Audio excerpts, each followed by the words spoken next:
Ladies and gentlemen, there's a disturbing trend happening right now in our great state of Florida. Automobile collisions and fatalities are on the rise. In fact, the numbers have gone up 5 years straight, and in 2015, they were the highest recorded since 1984. Even worse than that, while crashes and fatalities continue to increase and our citizens continue to get hurt and killed, enrollment in driver improvement courses is falling significantly.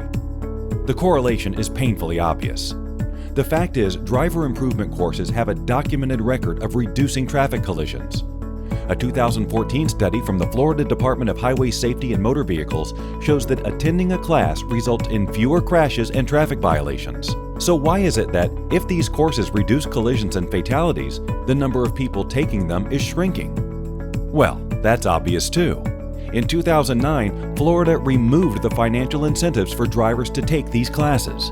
Let's face it, without the reduction in fines and insurance costs that used to go hand in hand with taking a driver improvement course, there isn't much motivation for someone to spend their time and money in these classes, even though we may all benefit from their attendance.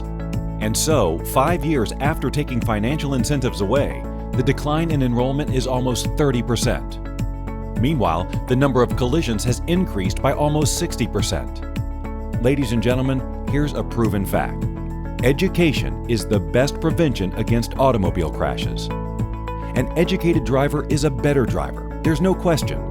And incentivizing driver improvement courses is the best way to educate drivers. By bringing back incentives for drivers who have had moving violations, including collisions, and drivers who want to be proactive, you give them an excellent reason to take a driver improvement course, become better drivers, and reduce the crashes and fatalities seen on Florida roadways. And, by the way, the financial incentive here is huge. When we account for lifetime economic costs, non-fatal injuries, and damaged vehicles, the economic impact of all these collisions, injuries, and fatalities is an estimated $18.1 billion in 2015 just in Florida. That's a staggering amount of loss and can be traced directly back to taking away incentives in 2009. Giving back incentives will greatly increase attendance in driver improvement courses, lower traffic crashes significantly, save thousands of lives, and save billions of dollars. The undeniable fact is this: driver improvement courses help citizens become better drivers, and reestablishing incentives to take these courses will increase enrollment. So please, for the good of our great state, its citizens, and the billions of people who visit Florida every year, reinstate incentives for taking driver improvement courses. It's good for Florida, it's good for Floridians, and it's good for our economy.